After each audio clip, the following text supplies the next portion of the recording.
الحمد لله رب العالمين والصلاة والسلام على رسول الكريم أما بعد فأعوذ بالله من الشيطان الرجيم بسم الله الرحمن الرحيم بل عجبوا أن جاءهم منذر منهم فقال الكافرون هذا شيء عجيب أإذا متنا وكنا ترابا ذلك رجع بعيد صدق اللہ العظیم۔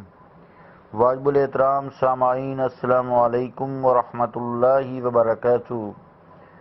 سورہ کاف کی 2 آیات 2 اور 3 نمبر تلاوت کرنے کی سعادت حاصل ہوئی۔ ان آیات کا ترجمہ یوں ہے: مگر یہ نادان حیران ہیں اس بات پر کہ آیا ہے ان کے پاس ڈرانے والا ان میں سے، تو کہنے لگے کفار، یہ تو بڑی عجیب و غریب بات ہے۔ وہ کہتے ہیں، کیا جب ہم مر جائیں گے اور مٹی ہو جائیں گے تو پھر زندہ کیے جائیں گے؟ یہ واپسی تو عقل سے بعید ہے۔ اللہ کا قول سچا ہے جو بڑی ہی عظمت والا ہے۔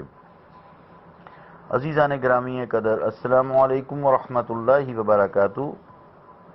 یہ جو پہلی آیت ہے، دوسری آیت اس کا جواب قسم ہے۔ قاف والقرآن المجید، یہ قسم کھائی گئی تھی، کل اس پہ بات ہوئی۔ آئیے آج دوسری آیت کو جو جواب قسم ہے دیکھتے ہیں۔ بل عجبو جو ہے، اس کا مطلب ہوتا ہے قد عجبو، یعنی یقیناً کے معنی میں ہوتا ہے، اور یہ جواب قسم ہے جیسے کہ بات کی ہے، اور اس سے مراد جو ہیں کفار مکہ ہیں۔ تو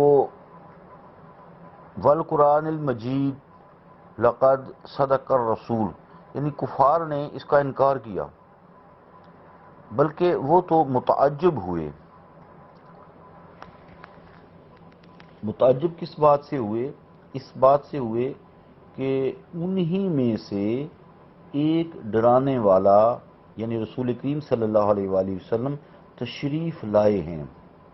حالانکہ یہ کوئی عجیب و غریب بات نہیں ہے، تعجب کی بات نہیں ہے، یا ان کی قوم میں سے ڈرانے والا جس کی عدالت کو وہ جانتے ہیں اور اس کا اعتراف بھی کرتے ہیں، جنہیں صادق اور امین کے لقب سے بولتے ہیں، جو اس قسم کا آدمی ہو وہ اپنی قوم کے لیے مخلص ہوتا ہے اور اس سے ڈرتا ہے انہیں کوئی ناپسندیدہ چیز نہ پہنچے، یعنی اس بات سے ڈرتا ہے کہ کوئی ایسی چیز جو میری قوم کو ناپسند ہو وہ ان تک نہ پہنچے۔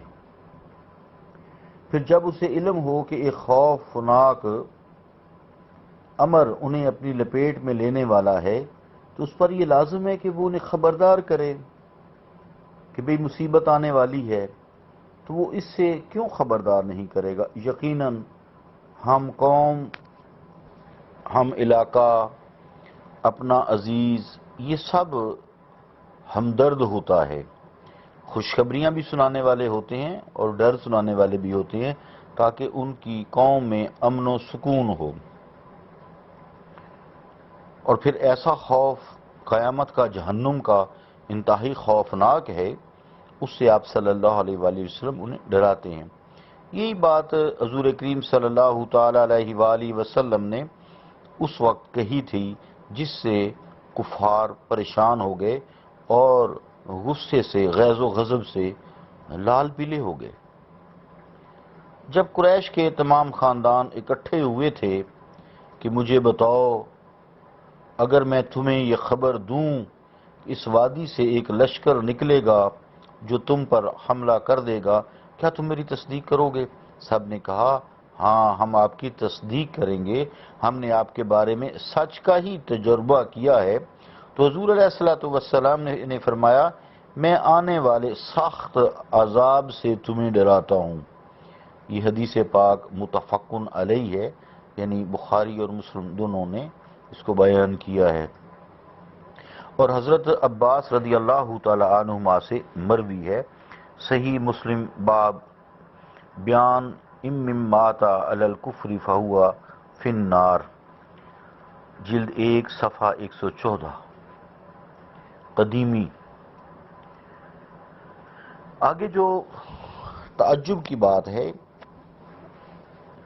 اس میں تعجب کا بیان ہے، اس میں یہ بھی اشارہ ہے، اس میں فقال الکافرون، فا جو ہے یہ اس کی تفسیر ہے، تعجب کا بیان ہے، اس میں اس طرف اشارہ ہے کہ اللہ تعالیٰ نے حضور علیہ الصلوۃ والسلام کو رسالت کے لیے چن لیا ہے۔ عاجبو میں جو ذکر ہے چھپا ہوا ہے، اور یہاں اس کو ظاہر کیا گیا ہے ان کے کفر پر مہر لگانے کے لیے، اور اس میں موت کے بعد دوبارہ اٹھائے جانے کی طرف اشارہ بھی ہے۔ جس چیز سے انہیں خبردار کیا گیا ہے اس پر ان کے تعجب کرنے کو الگ کیا گیا ہے، یعنی عطف کیا گیا ہے ان کے اس تعجب کو جو ان نے ڈرائے جانے والے کو دوبارہ اٹھائے جانے پر کیا تھا۔ عزیزان گرامی قدر، مقصد یہ ہے کہ اس تعجب کے انکار میں مبالغہ کیا جائے،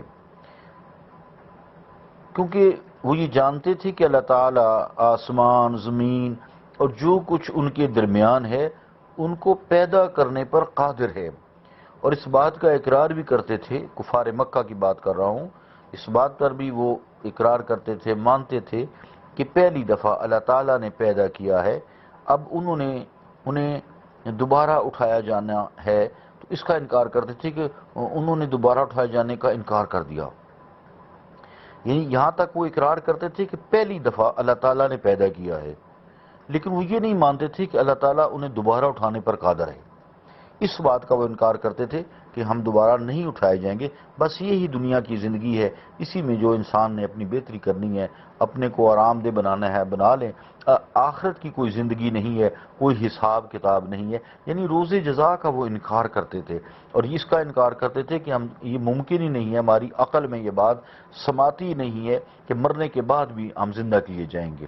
حالانکہ عام فہم بات ہے، جب ان کا وجود ہی نہیں تھا تو جو ایک زندگی خوبصورت دے سکتا ہے انسان کو، تو کیا وہ دوبارہ نہیں اٹھا سکتا؟ کیا دوبارہ وہ زندہ نہیں کر سکتا؟ یقیناً زندہ کر سکتا ہے۔ اس کے کافر انکاری تھے۔ مراد یہ کہ پہلی دفعہ پیدا کرنے کے تو وہ قائل تھے، لیکن دوبارہ اسی ڈیڈ باڈی کو زندہ کرنے کے قائل نہیں تھے۔ آج بھی بہت سے لوگ جو ہے قبر کی حیات کو نہیں مانتے، بہرحال یہ تو ایک دوسرا مسئلہ ہے۔ تو حالانکہ عقل خود اس کی گواہی دیتی ہے کہ جزا کا ہونا ضروری ہے نا، جو یہاں نیک کام کرے اس کو اس کی جزا ملے، اور جو برے کام کرے اس کو اس کی جو ہے سزا ملے۔ یہ بھی جائز ہے کہ یہاں جو تفسیر بیان کی گئی ہے کافروں کی ہٹ درمی کی وجہ سے بیان کی گئی ہے کہ آخر کار جو ہے انہیں اٹھایا جائے گا، اور پھر وہ کرتے کیا تھے، کہتے کیا تھے، اس کا دوسری آیت میں بیان ہے کہ اذا متنا وکنا ترابا ذلک رجع بعید، یعنی وہ کہتے ہیں جب ہم مر جائیں گے اور مٹی ہو جائیں گے تو پھر زندہ کیے جائیں گے، یہ واپسی تو عقل سے بعید ہے، ہم اس کو نہیں مانتے، یہ بات وہ کرتے تھے۔ مراد کیا ہے کہ یعنی کیا ہم زندگی کی طرف پلٹ آئیں گے، اور اس کے بارے میں اور دوسری آیات میں یہ دلیل دیتے تھے کہ آج تک ہمارے یہاں سے باپ دادا فوت ہوئے ہیں، کوئی پلٹ کر واپس نہیں آیا، پھر آپ صلی اللہ علیہ وسلم سے یہ کہتے تھے آپ ان کو زندہ کر دیں، ہم پھر مانیں گے۔ تو بہرحال یہاں جو قرآن کریم میں آیت بیان کی گئی ہے اذا متنا وکنا ترابا، اور جب ہم کہتے ہیں کہ مر جائیں گے، مٹی ہو جائیں گے، ذالک رجع بعید، تو کیا پھر دوبارہ زندہ کیے جائیں گے؟ یہ ہماری عقل میں سماتی نہیں بات ہے، جب ہم مر چکے ہوں گے اور مٹی ہو چکے ہوں گے ہم دوبارہ زندہ کیے جائیں گے۔ اللہ تعالیٰ سے دعا ہے کہ اللہ تعالیٰ ہمیں روز جزا پر ایمان رکھنے اور اس سے ڈرنے اور اس کو سمجھنے کی توفیق عطا فرمائے، اور اللہ اپنا فضل کرے، ہمیں اس کی تیاری میں جتے رہنے کی توفیق بھی عطا فرمائے، ہم آخرت کی تیاری میں لگے رہیں، اس طرح ہماری زندگی گزر جائے۔